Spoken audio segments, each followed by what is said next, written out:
Allah Subhanahu wa Ta'ala menceritakan keadaan hari akhirat. Keadaan hari akhirat nanti, bagaimana kita akan menghadapi kehidupan di alam akhirat nanti. Iaitu walaqad ji'tumuna furada, dan sesungguhnya kamu semua datang kepada kami. Assalamualaikum warahmatullahi wabarakatuh. Alhamdulillahi rabbil alamin. Allahumma salli ala Sayyidina Muhammad wa ala alihi wa sahbihi ajma'in. Subhanaka la ilma lana illa ma 'allamtana innaka antal alimul hakim. Rabbi shrah li sadri wa yassir li amri wahlul 'uqdatam min lisani yafqahu qawli, amma ba'.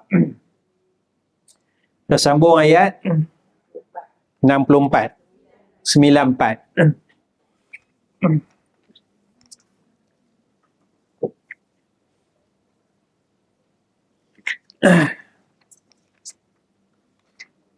Allahumma salli.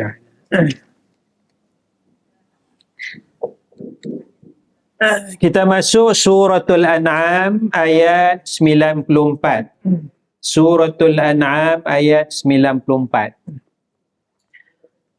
Firman Allah Subhanahu wa Ta'ala, a'udzu billahi minasy syaithanir rajim.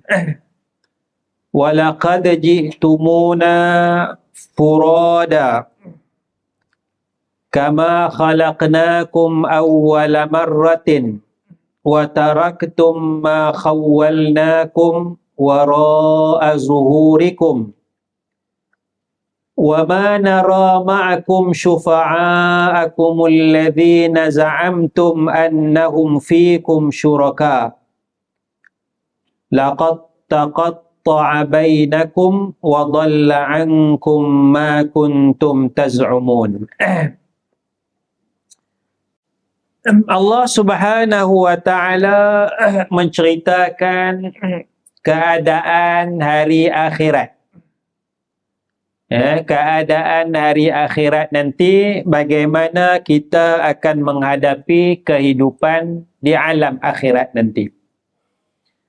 Iaitu walaqad ji'tumuna furada, dan sesungguhnya kamu semua datang kepada kami. Kami itu siapa? Allah. Kamu datang kepada kami, kembali semula kepada Allah Subhanahu wa Ta'ala furada, dalam keadaan bersendirian, seorang-seorang. Kembali kepada Allah dalam seorang-seorang, maknanya tidak ada jamaah, tidak ada kumpulan. Katalah kita nak bentuk kumpulan, kita jamaah Masjid Al-Falah, di akhirat nanti kita kumpul satu tempat, tak ada. Pasal Allah kata walaqad ji'tumuna furada, seorang-seorang, tak ada kumpulan, tak ada kumpulan. Ustaz kita, kami nak masuk dalam kumpulan ustaz nanti di akhirat nanti. Tok Syekh, kami nak masuk dalam kumpulan Tok Syekh. Tok Guru, kami nak masuk dalam kumpulan Tok Guru akhirat nanti. Tak. Allah nafikan. Allah kata walaqad ji'tumuna furada. Kamu akan datang kembali kepada Allah semula pada hari kebangkitan akhirat nanti furada, dalam keadaan bersendirian. Itu prinsip dia. Prinsip dia. Jadi kalau ada kumpulan yang kata tuan-tuan gabunglah dengan jemaah kami, kumpulan kami, nanti kami akan tolong pada hari akhirat nanti, lawan prinsip. Prinsip Quran tak? Prinsip Quran tak boleh. Walaqad ji'tumuna furada. Jadi dalam Al-Quran Allah Subhanahu wa Ta'ala juga menyatakan bahawa pada hari akhirat nanti semua akan lari. Semua akan lari. Yauma yafirrul mar'u min akhi. wa ummihi wa abihi wa sahibatihi wa bani likulli imri'in minhum yawma idzin sya'nu yughni. Kata Allah Subhanahu wa taala, yauma, pada hari akhirat nanti, yafirru, akan berlarilah, meninggalkan oleh seseorang daripada saudaranya, akan lari. Yafirul mar'u min akhihi, seseorang akan lari, kita akan lari. Akan lari daripada adik-beradik. Wa ummihi wa abih, akan lari daripada maknya, akan lari daripada ayahnya.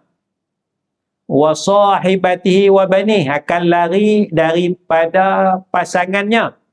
Suami akan lari daripada isteri, isteri akan lari daripada suami. Wa banih, dan akan lari daripada anaknya. Jadi hari akhirat nanti pada masyarakat tak ada lah. Maknanya ayat tu prinsip tidak akan ada tolong-menolong pada hari akhirat di antara satu sama lain. Sebab apa? Likulli imri'in minhum yawma idzin sya'nu yughni. Bagi tiap-tiap individu pada hari akhirat nanti ada urusan yang menyibukkan dia. Pasal tak selamat lagi. Dia tak selamat, jadi macam mana kita nak selamatkan orang? Macam mana kita nak selamatkan orang kan? Ustaz tolonglah. Ustaz pun tak selamat lagi. Tok Guru tolonglah kami akhirat. Tok Guru pun tak selamat lagi. Tak ada jaminan lagi. Bahkan dalam hadis ada orang alim dihumban masuk ke dalam neraka. Kan? Wailul lil alim sab'a marrat. Celakalah bagi orang alim 7 kali. Wa wailul lil jahil marrah. Celaka bagi orang jahil sekali. Bagi orang jahil sekali. Tapi dia kena celaka ya. Tapi bagi orang alim 7 kali. Ada riwayat hadis yang berbunyi sebegitu ya. Baik. Jadi mana akan lari? Jadi sebab itu kita tak akan menunggu pada hari akhirat nanti ya. Sebab tu dalam pantun syair Melayu dia kata kalau tuan mudik ke hulu. Lagi? Boleh macam mana? Bawakan saya. Kalau tuan mudik, tanya ulama-ulama ni, kalau tuan mudik ke hulu. Ada lepas tu dia rakaat ketiga tu, kalau tuan mati dahulu, tunggu saya di pintu syurga. Macam mana tu? Kalau tuan mudik ke hulu, ada apa tu? Ada sambung sikit. Betul lah. Bidara syurga tak upaya dia boleh. Carilah tu. Carilah tu. Masa duk cinta dulu tu ingat tu lama dah tak cinta dia. Jadi maknanya kalau tuan mati dahulu, tunggu saya di pintu syurga. Tu makna confirm dah. Confirm dah, tak apalah, tak larilah. Tak larilah pasal dah pintu syurga nak langkah ya. Tapi ayat ni walaqad ji'tumuna furada tu ni cerita pada masyar ni. Pada masyar. Jadi pantun tu tak ada masalah. Pantun tu patuh syariah tu sesuai. Kan? Kalau tuan mati dahulu tunggu saya di pintu syurga tak ada masalah. Pasal dah selesai dah hisab, selesai dah sirat mustaqim dan sebagainya tu. Dah confirm masuk syurga, nak langkah ya. Ataupun masuk dalam syurga tunggu kat situ. Mana suami aku ni, tengok tak ada. Mana isteri aku ni, tengok tak ada kan. Tunggu je lah. Kan? Sambil tunggu tu enjoy lah dalam syurga tu. Kan? Baik. Itu Allah kata, walaqad ji'tumuna furada. Kamu akan datang kepada Allah dalam keadaan bersendirian. Ya? Allah buat contoh, kama khalaqnakum awwala marrah. Sebagaimana kami ciptakan kamu awal-awal dulu. Awal-awal dulu datang seorang-seorang, ya. Kalau kembar pun seorang jugalah. Seorang. Tapi majoritinya seorang lah. Maknanya akhirat nanti berbogel. Masa kita lahir pun bogel. Dalam hadis sebut tidak berkhatat. Ya, tidak berkhatat. Pasal masa lahir tidak berkhatat. Dia akan balik pada asal. Dia akan balik kepada kepada asal dalam riwayat tu. Dalam riwayat ditafsirkan oleh ulama auratan, dalam keadaan berbogel, telanjang, sebab kamu lahir pun dalam keadaan berbogel, dan dalam keadaan tidak berkhatan sebab masa kamu lahir pun tidak berkhatan. Itu ada dalam riwayat.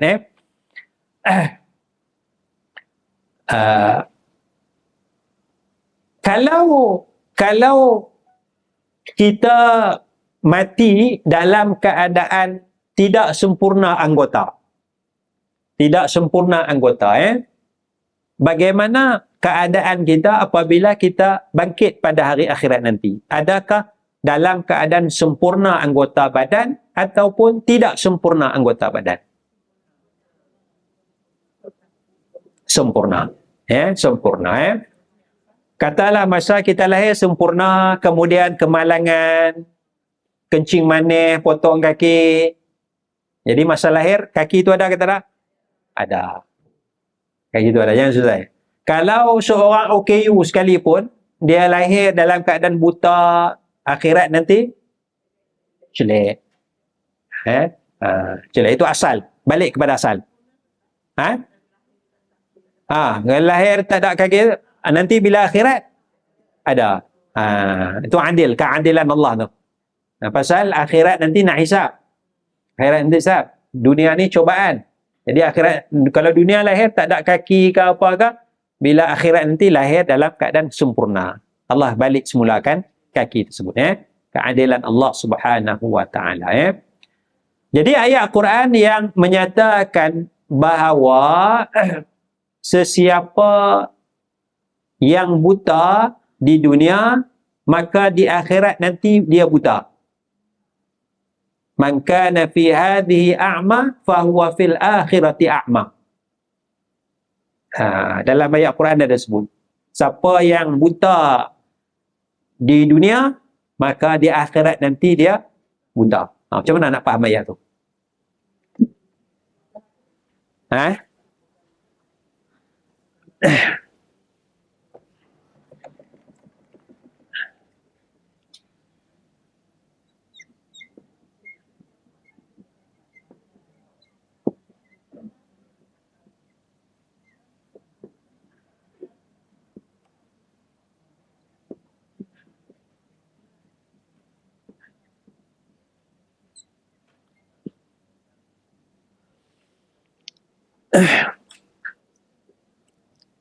Sesiapa yang di dunia ni buta, a'ma, buta, fahuwa fil akhirati a'ma, maka di akhirat nanti dia juga buta. Tadi kita kata, kalau tak ada kaki di dunia, akhirat ada kaki. Kalau dia buta di dunia, di akhirat dia celik. Tapi nas Quran kata, siapa yang buta di dunia, maka di akhirat nanti dia buta. Maka sini buta sini ialah buta hati. Buta mata hati. Bukan buta fizikal, buta mata hati. Siapa yang di dunia buta mata hati, tak nampak jalan, tak nampak hidayah, maka di akhirat nanti pun dia tak nampak jalan, tak dapat hidayah. Itu kena tafsir, kena takwil. Ada cerita lah, wallahu a'lam benar ataupun tidak. Cerita berlaku di antara Syekh Bakhit Muti'i. Syekh Bakhit Muti'i dengan Syekh Abdul Aziz bin Baz rahimahumullah. Syekh Bakhit Muti'i dengan Syekh Abdul Aziz bin Baz. Syekh Abdul Aziz bin Baz dia tak mau takwil. Dia nak lebih pegang zahir lah. Ceritanya begitulah, pegang zahir. Termasuk dia tak mau takwil ayat-ayat Quran yang berkait dengan sifat Allah Subhanahu wa ta'ala. Maknanya kalau tangan Allah, tanganlah. Syekh Abdul Aziz, tanganlah. Syekh Bakhit Muti'i dia takwil tangan dengan makna kuasa. Syekh Bakhit takwil, Syekh Abdul Aziz tak takwil. Jadi bincang panjanglah di antara dua syekh ni. Tapi Syekh Abdul Aziz ni dia buta. Buta mata. Dia alim. Lama-lama bincang, akhirnya Syekh Bakhit pun baca ayat Quran ni. Siapa-siapa di dunia buta, di akhirat pun dia buta. Syekh Abdul Aziz ni buta. Cerita kata Syekh Abdul Aziz pun tak jawab. Dia tak jawab. Pasal dia tak mau takwil. Tak mau takwil. Jadi habis cerita itulah. Kemudian orang tanya Syekh Abdul Aziz, kenapa tak jawab? Kepada Syekh Bakhit tu. Dia kata, aku malas. Malas nak panjang-panjang. Lebih kurang gitu. Kerana nak tafsir panjang lagi tu kan. Ya malas. Ya. Itu cerita di antara Syekh Bakhit Mut'i dengan Syekh Abdul Aziz bin Baz. Mati dah dua-dua tu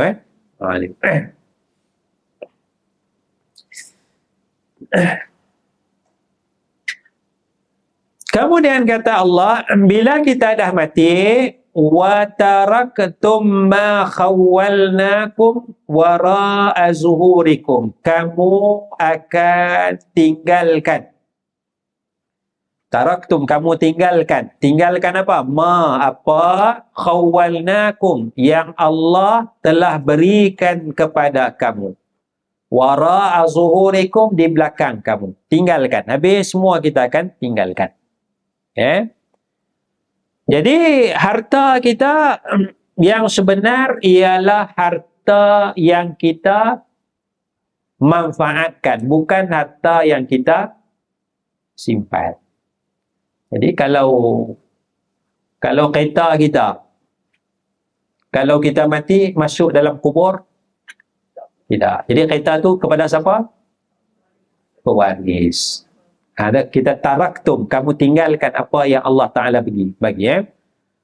Jadi duit kita berkepuk-kepuk, tinggalkan juga kepada waris. Wa taraktum ma khawwalnakum wara'a zuhurikum. Jadi sebenar-benar harta kita tu adalah harta yang kita manfaatkan. Jadi kalau pakaian yang kita pakai sampai lusuh, itulah harta kita. Makanan yang jadi harta kita, yang kita makan tu, itulah makanan kita, rezeki kita. Yang kita tak makan tu tak jadi rezeki kita, tak jadi harta kita. Duit yang kita manfaatkan, itulah yang jadi harta kita. Yang kita simpan tu adalah harta orang lain, harta waris kita. Kan? Kita akan taraktum ma khawwalnakum wara'a zuhurikum. Kita akan tinggalkan.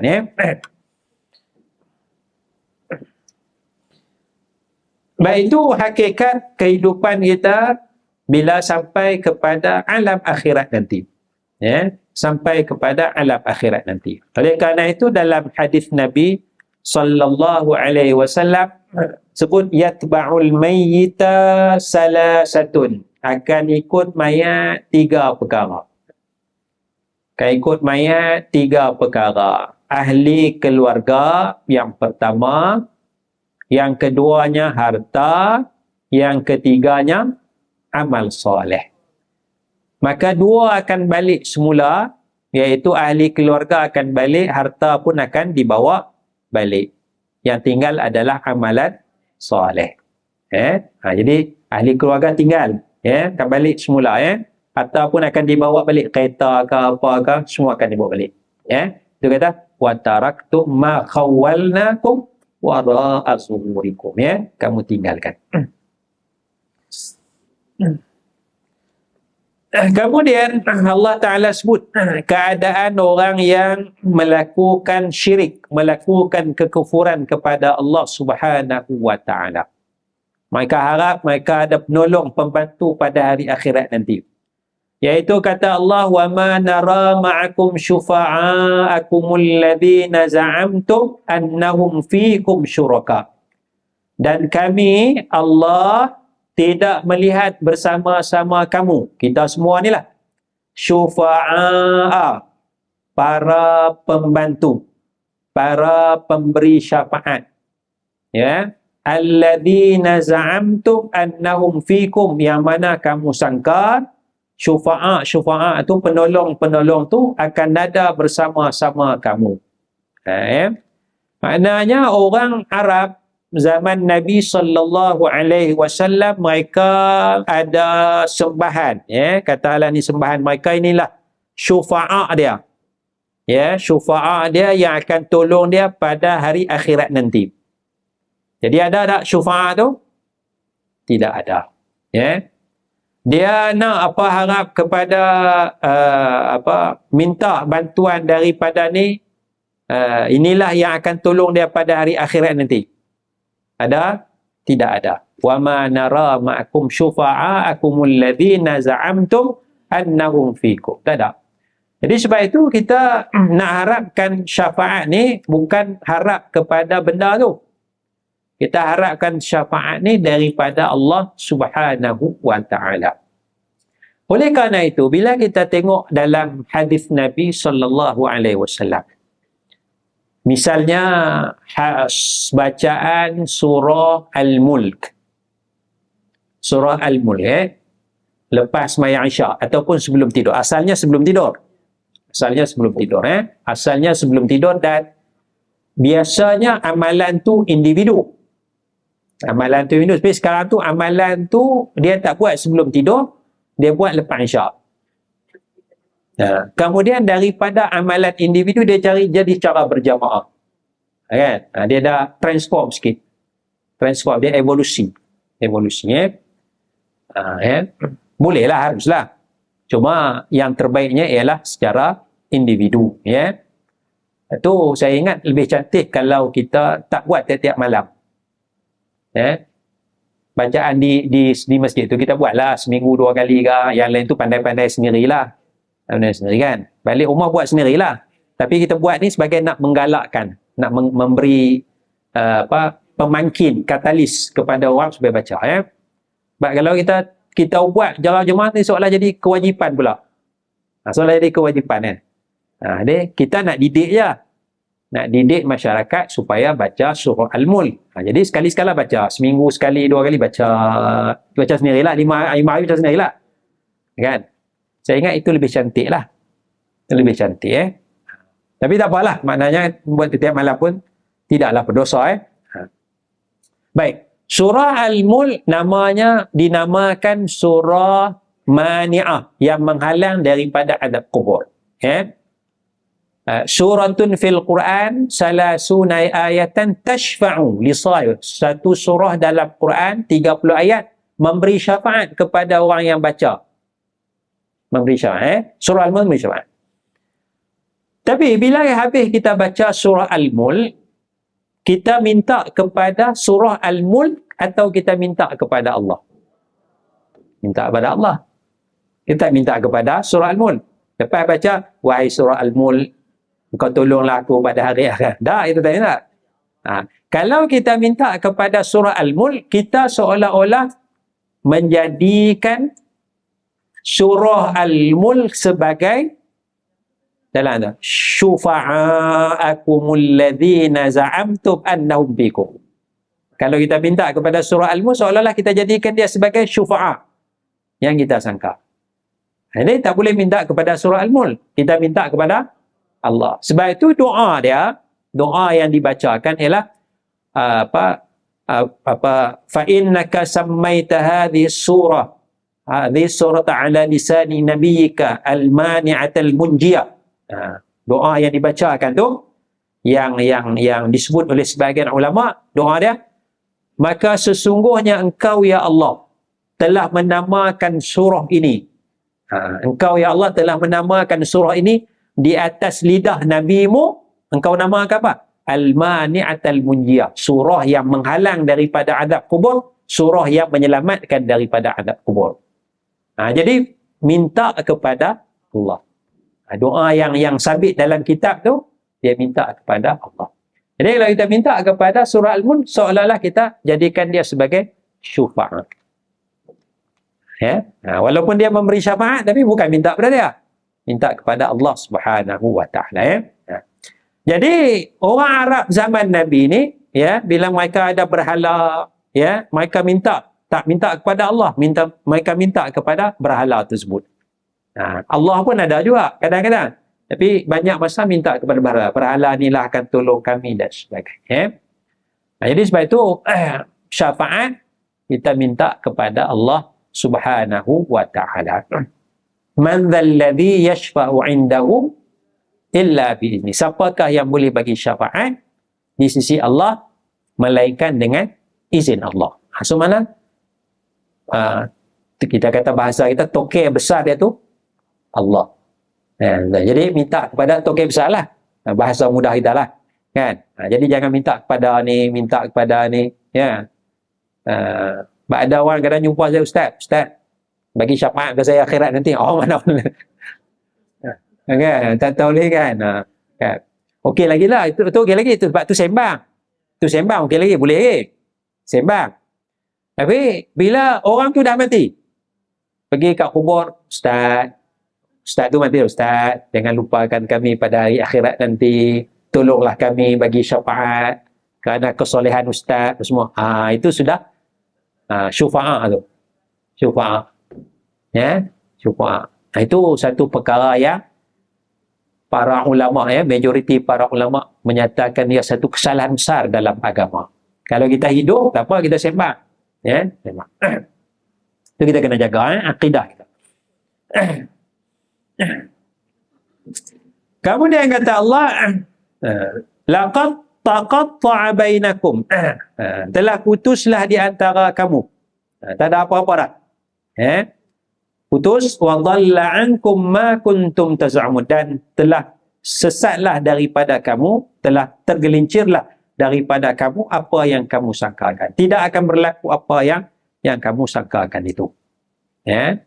Tidak akan berlaku, ya. Jadi mesti hanya minta kepada Allah Subhanahu wa taala.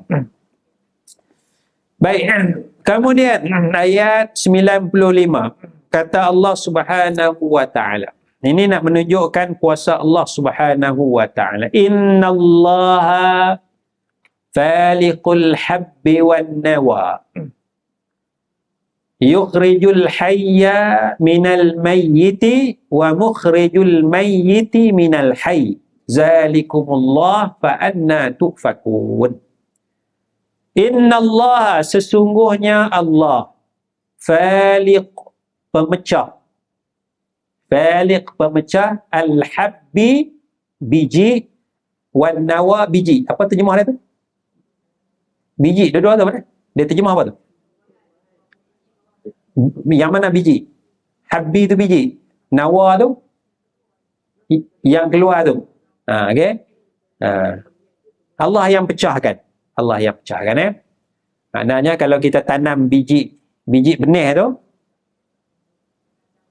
pacang, tanam toge tu, tabur tu, tengok pecah, keluar. Allah yang pecahkan. Faliqul habbi wan nawa. Ya. Batang pokok yang keras tu, dahan tu, tiba-tiba keluar yang tunas lembut tu. Allah pecahkan dia. Faliqul habbi wan nawa. Ya. Yukhrijul hayya minal mayyit. Allah keluarkan hidup daripada mati. Allah keluarkan hidup daripada mati.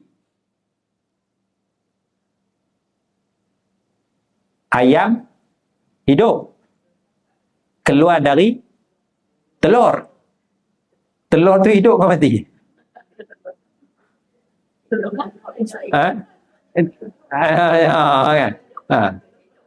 Dah, telur rumah saya tu seminggu dah. Kan? Semalam saya goreng elok lagi. Makna tak ada apa pun. Dia punya kuning tu elok lagi. Yalah, maknanya telur tu hidup ke mati? Mati. Tapi macam mana boleh keluar ayam? Benda hidup. Yukhrijul hayya minal mayyit. Allah Ta'ala keluarkan ayam yang hidup daripada telur yang mati. Ya.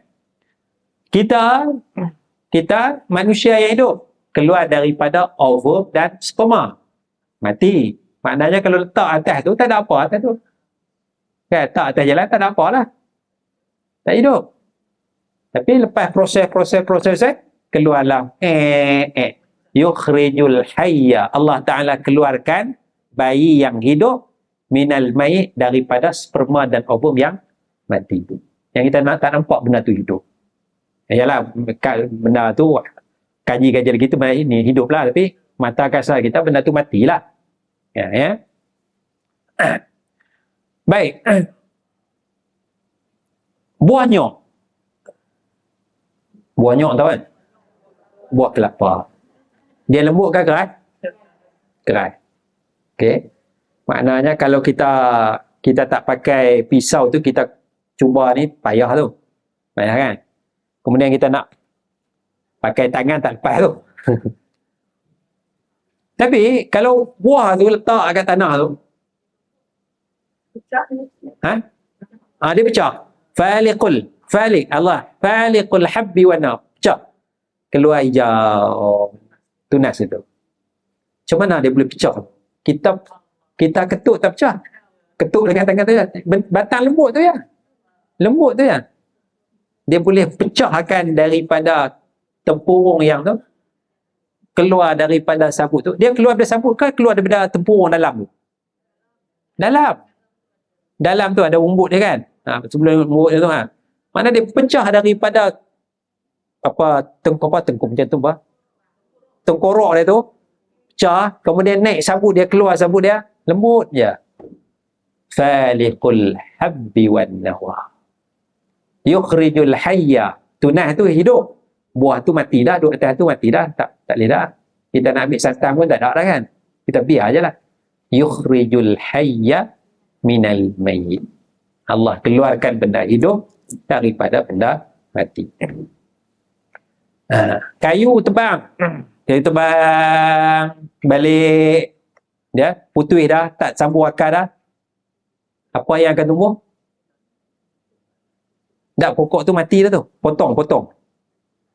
Tunas batu tumbuh lagi ke? Akar tak ada, potong. Dia akan naik apa tu? Ulat, cendawan. Maknanya pokok tu mati dah sebab dah potong daripada akar dah. Kan? Tumbuh yang al-hayy, yukhrijul hayya minal mayyit. Tu kuasa Allah Subhanahu wa ta'ala. Kemudian Allah juga boleh wa mukhrijul mayyiti minal hayy. Allah keluarkan mayat daripada benda yang hidup. Ya. Kalau benda mayat dan benda mayat Allah boleh keluarkan benda hidup, maknanya daripada benda hidup Allah boleh keluarkan mayat. Lagi mudahlah. Semua tu dalam kekuasaan Allah Subhanahu wa ta'ala. Baik, susunan dia kata sebahagian ulama inna Allah faliqul habbi wan nawa wa mukhrijul mayyiti minal hayy. Susunan dia tu asal sebab faliqu tu kata nama, mukhriju kata nama. Dia kata nama. Lepas bila yukhriju itu kata kerja. Inna Allah faliqul habbi wan nawa wa mukhrijul mayyiti minal hayy. Kemudian barulah yukhrijul hayya minal mayyit. Itu asal susunan ayat dia gitu. Ya. Kemudian zalikumullah, itulah Allah yang boleh buat semua tu hanyalah Allah Subhanahu wa ta'ala. Fa anna tukfakun, maka bagaimana kamu berpaling daripada kebenaran dan tuju kepada kebatilan. Ya. Makna benda yang kamu sembah ni, yang kamu minta tolong ni, tak boleh memecahkan biji benih. Tidak boleh mengeluarkan benda hidup daripada benda mati. Tak boleh mengeluarkan benda mati daripada benda hidup. Bahkan, benda-benda yang kamu sembah tu adalah makhluk ciptaan Allah Subhanahu wa ta'ala. Jadi, mengapa kamu berpaling daripada kebenaran, sembah benda ni, dan tak sembah Allah Subhanahu wa ta'ala. Jadi kena fikirkanlah. Ya. Bila tengok benda-benda tu, fikirkan Allah, fikirkan kekuasaan Allah Subhanahu wa ta'ala. Kemudian kata Allah, faliqul isbah.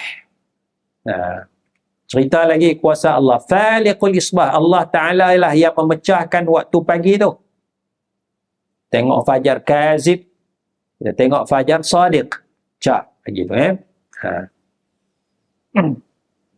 malam, yang jadikan malam ya. Qul a'udzu birabbil falaq. Allah Taala yang pecah Kemudian waja'ala al-laila sakanan.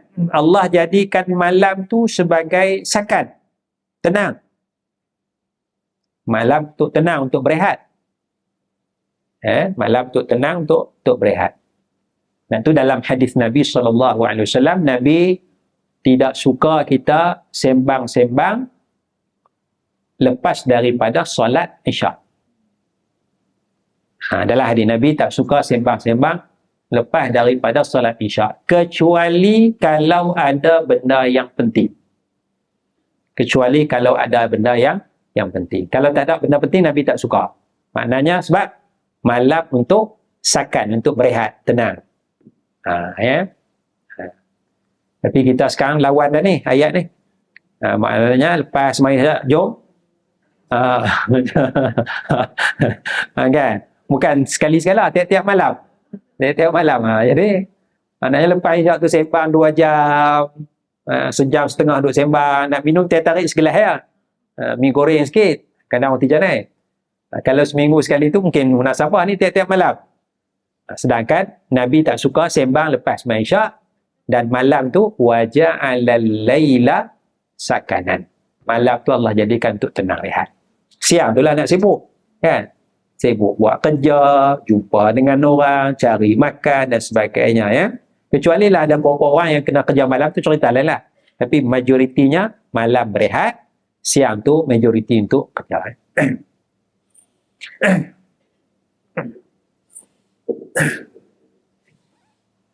Jadi kalau kita tengok asrama tu, pukul 2 pagi, 3 pagi, asrama sekolah, asrama pelajar, asrama universiti. Sunyi sepi ke meriah? Meriah. 2 pagi, 3 pagi meriah. Bila sunyi? Awal baik. Pukul 5 tu dia mula sunyi. 5 tu sunyi. Pukul 8 tu kalau pergi asrama, sunyi sepi. Pakai tidur. Itu realiti. Yang realiti itu berlawan dengan Quran, waja'alal laila sakanan. Allah jadikan malam untuk tenang. Kemudian wasyamsa, mana waja'ala, sambung tu, waja'ala syamsa, Allah jadikan matahari, wal qamara, dan bulan, husbana, kiraan, peredaran. Matahari, bulan sebagai peredaran. Semua akan ikut putaran dia. Semua akan ikut putaran dia. Lasyamsu yanbaghi laha an tudrikal qamar. Tidak boleh bagi matahari untuk mendapatkan bulan. Dia tak akan langgar bulan. Dalam surah Yasin tu. Lasyamsu yanbaghi laha an tudrikal. Sebab dia husban, dia ikut peredaran, orbit. Bumi, matahari, bulan, orbit masing-masing. Husbana. Husbana. Itu satu maksud. Husbana. Yang keduanya, maksud yang kedua, kiraan dari sudut masa. Kiraan dari sudut masa. Matahari pun masa, bulan pun masa. Maka matahari jadi kalender tahun.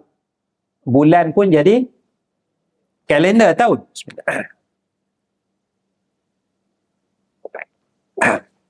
Jadi dalam Islam dia pakai bulan. Bulan, kalender Hijrah. Dalam Masihi dia pakai matahari. Kalau Hindu dia pakai matahari dan bulan, dua-dua sekali. Kalau Cina dia pakai dua-dua, matahari dan bulan. Jadi dia kalender masing-masing. Islam pakai bulan, nak tengok bulan Rejab, bulan semua tu kan.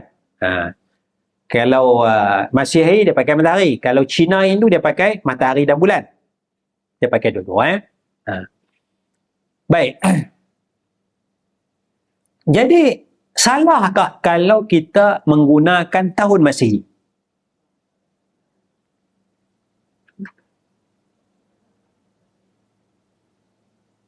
Quran kata, wasyamsa wal qamara husbana. Sebagai kiraan. Matahari pun kiraan dia 12 bulan setahun, 355 bulan-bulan. 356 hari lebih kurang lah 355 hari. Matahari pun 12 bulan, 365 hari. Ya. Kalau Masihi tu dia sebelum Nabi Isa lagi. Ada sistem matahari tu, sistem kalender tu. Dia zaman Roman dulu ni. Zaman Roman daripada Julian. Lepas tu dia ubah nama bulan sikit. Nama orang tu jadi tahun ni bulan ni jadi Ogos. Ada raja dia Augustus ke apa ke. Jadi itu nama-nama raja tu. Ya, nama dewa dia. Ada nama dewa dan sebagainya. Julian. Kemudian tahun 1500 lebih dia ubah pula. Dia pakai Gregorian. Kan? Sebab apa? Sebab kiraan dia tersilap. Silap.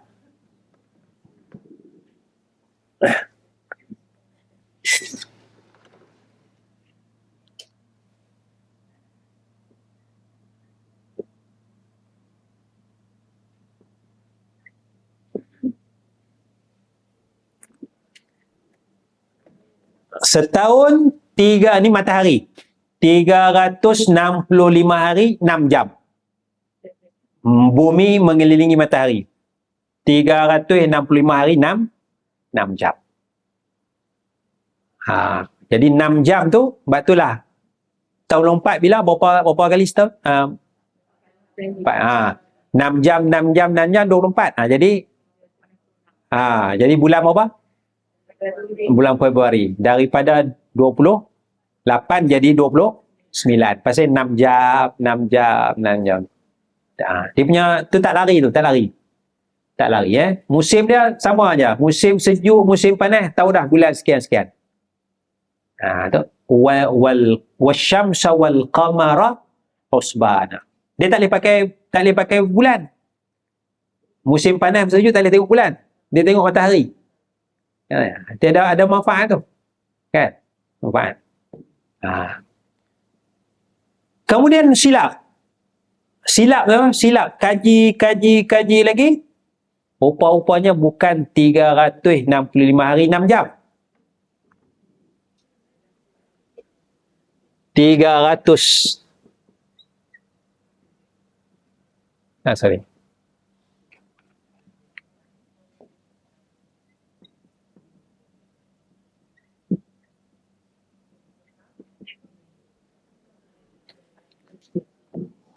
Kaji lagi rupanya bumi mengelilingi matahari 365 hari 5 jam 56 minit. Tak sampai 6 minit. Tak sampai 6 jam, lagi 4 minit. 4 minit tu selepas 1000 tahun tu dia lari berapa hari tu.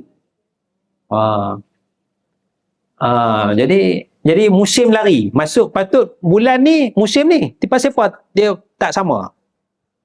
Tak sama. Maka tahun 1582 kot dia ubah sikit. Sebab kajian kata 365 hari 5 jam 56 minit je. Jadi dia ubah sikit, maka sekarang stabil lah. Kita tahu dah, kita nak pergi mana tahu dah. Ini musim apa ni? Ini musim apa? Sebab sistem matahari. Wasyamsa wal qamara husbana. Mukjizat dia, benda ni berlaku tahun 1582.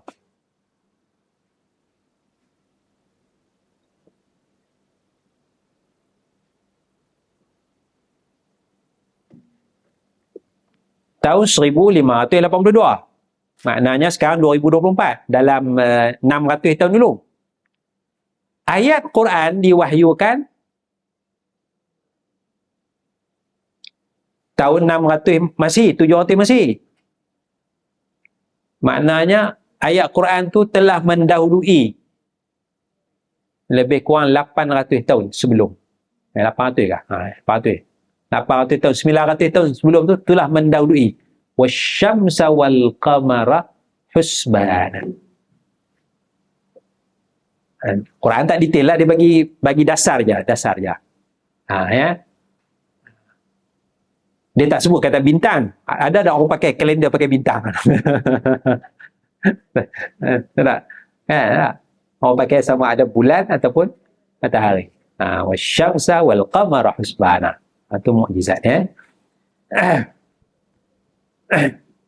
Jadi sekarang itulah, maknanya tepatlah sekarang ni. Ya, dia tak lari dah. Sejak tahun 1582 lah lebih kurang lah. Tengok balik lah. Jadi tak salah lah, makna kalau kita nak guna tahun Masih, hari ni berapa Masih? Ya. Tahun Masih tahu, tahun Hijrah tak tahu? Tak salah pun. Tak salah pun tak tahu tahun Hijrah kan, sebab yang pentingnya ialah puasa tu.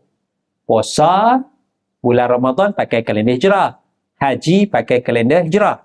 Yang lain tu tak ada apa sangat.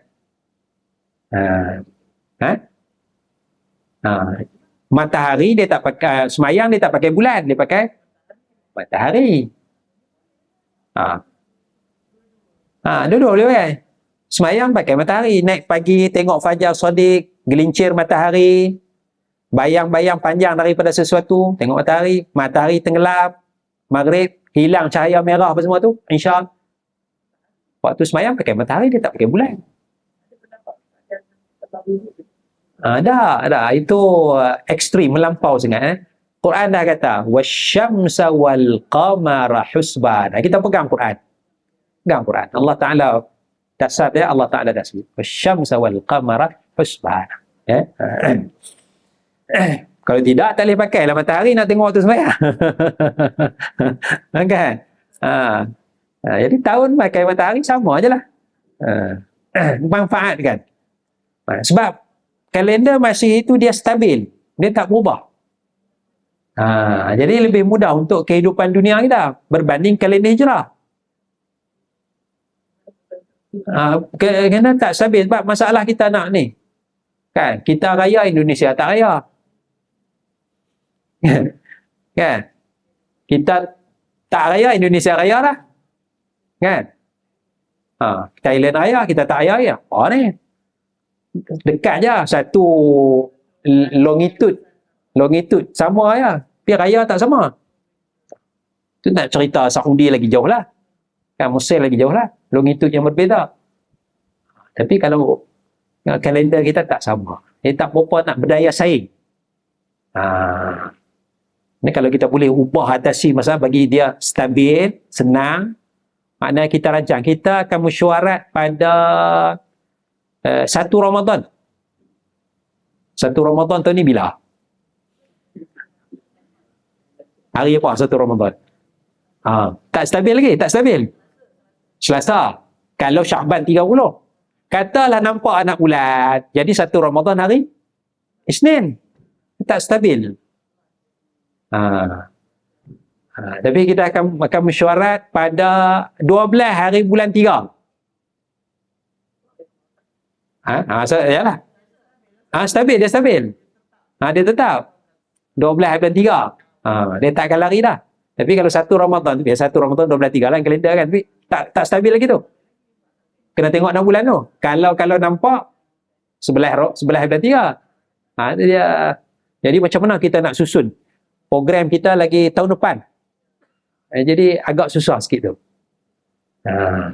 Agak susah sikit. Jadi kita kena macam mana cari jalan atasi masalah ketidakstabilan tarikh tu, kalender Hijrah tu. Ya.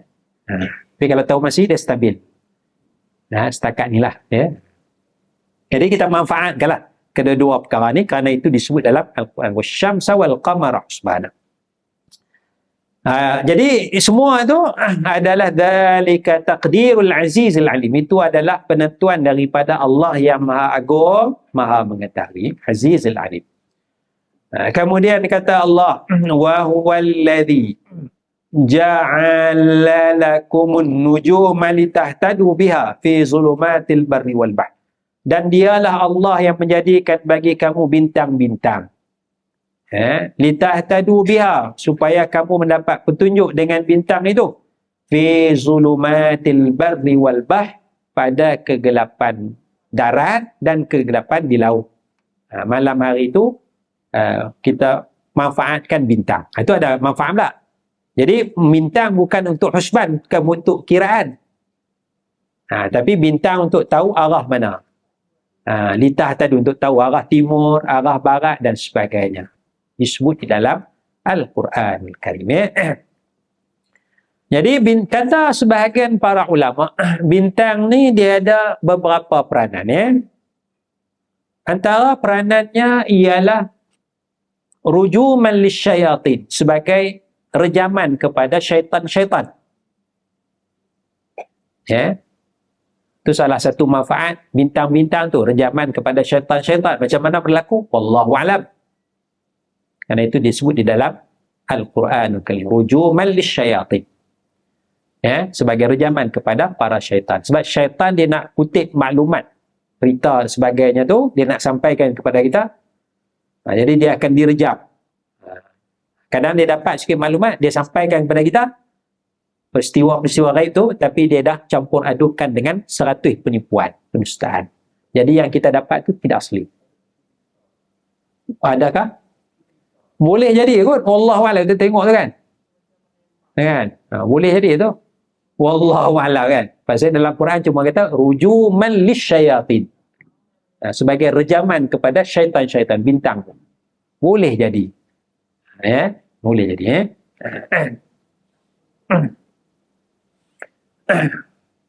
Itu satu peranan. Satu peranan lagi, litahtadu, untuk mendapat bantuan. Ini orang yang pandai bintang lah. Orang yang pandai bintang. Kita tak ada ilmu ni. Semua pakai kompas kan. Pakai kompas. Falsafah dulu, orang nak pergi perang, dia kena tengok bintang. Dia tengok bintang, kalau dia boleh bintang tu, maka dia akan dihantar ke depan. Untuk apa maksudnya?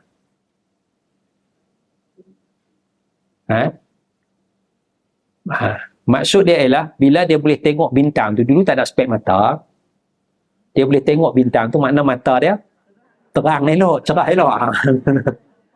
Dah boleh nampak jauh.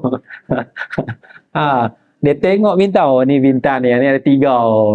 Okey. Itu falsafah dia.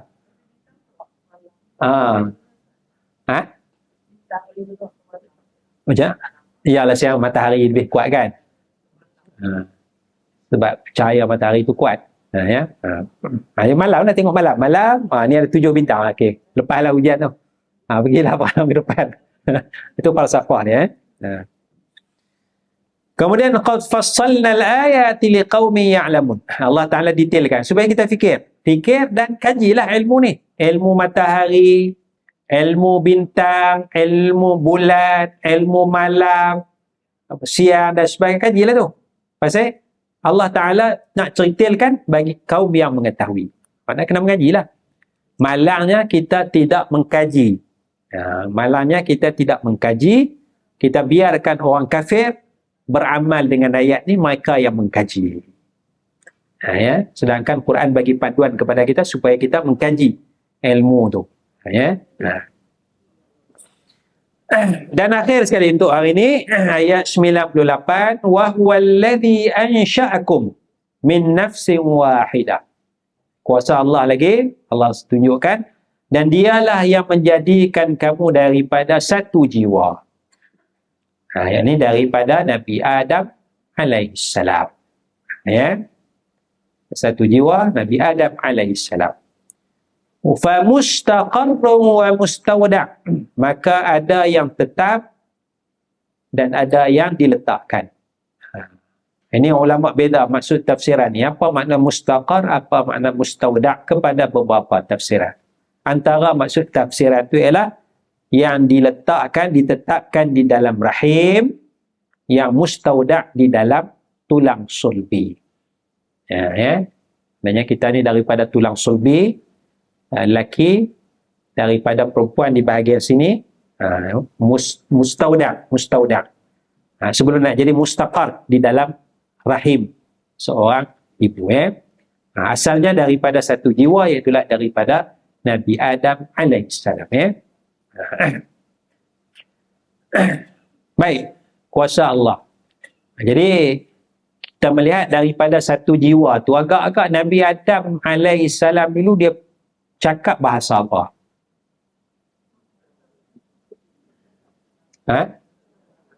Bahasa Arab. Wallahu a'lam. Bahasa Arab.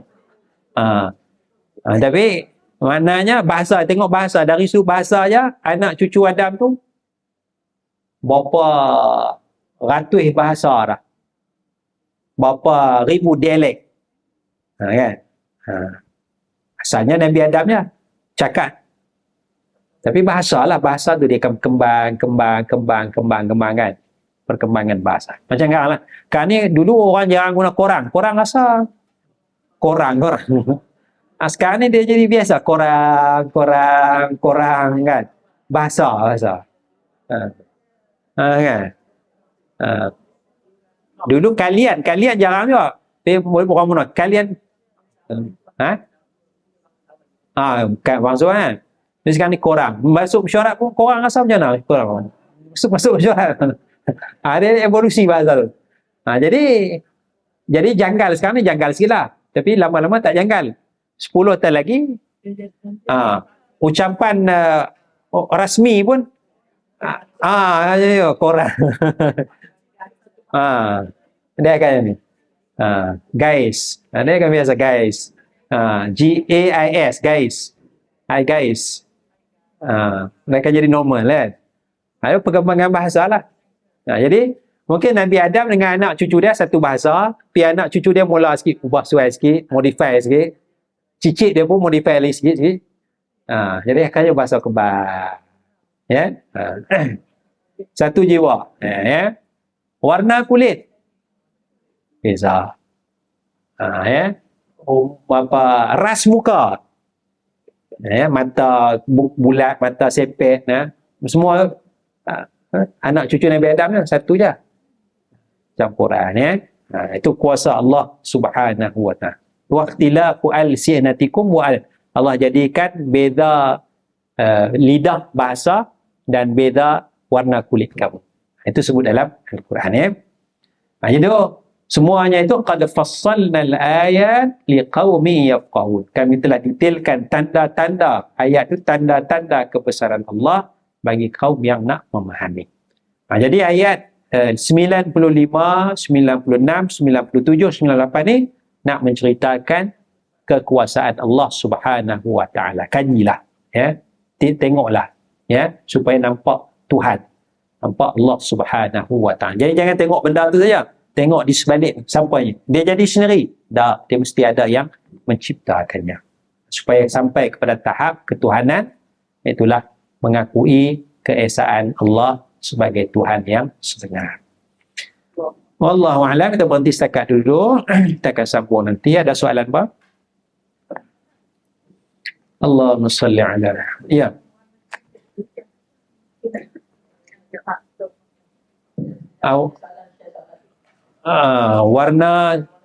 Warna kulit, wallahu a'lam tu kena qad fassalna al-ayat, kena kajilah liqaumi yafqahun, bagi kaum yang nak memahami. Kan makan kicap banyak kan, betul betul, jangan makan kicap banyak, yang mengandung nanti anak jadi hitam.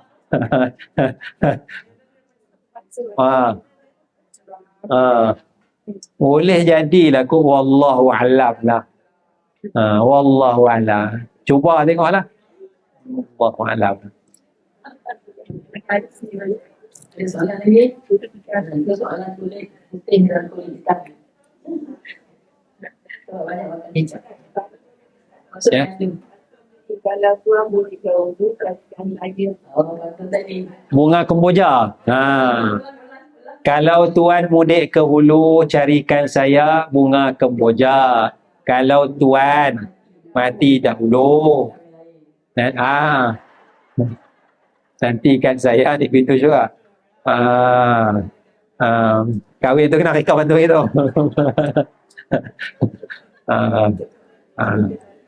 Wallahu a'lam. Wassalamualaikum warahmatullahi wabarakatuh.